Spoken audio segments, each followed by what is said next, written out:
Fifaliana ho ahy ny miarabanao indray tafaraka eto amin'izao fotoana manokana ny vavaka izao.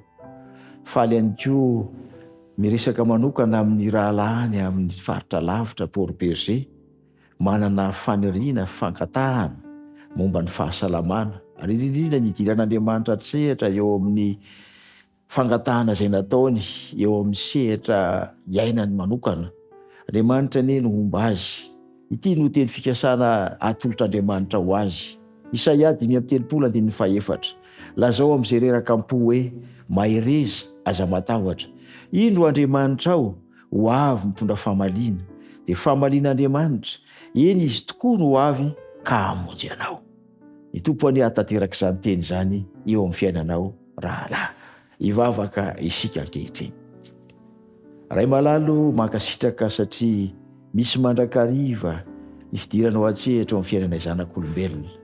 Ankehitriny dia misy ny rahalahy namana izay any a Port Berger, maniry vavaka izy hidiranao an-tsehatra eo amin'ny asa izay ataony, hidiranao an-tsehatra ihany koa amin'ny fahasalamany, hidiranao an-tsehatra eo amin'ny fangatahana izay natanterana ataony.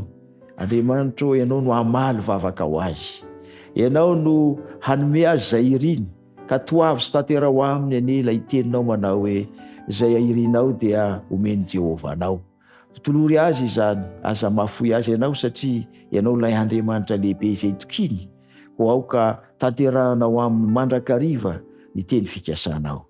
Raha mivavaka ho azy Tompo, ianao ilay be famindram-po ny hitsinjo izany mpanomponao izany.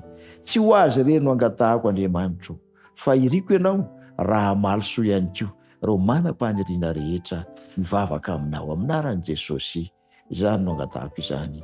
Amen.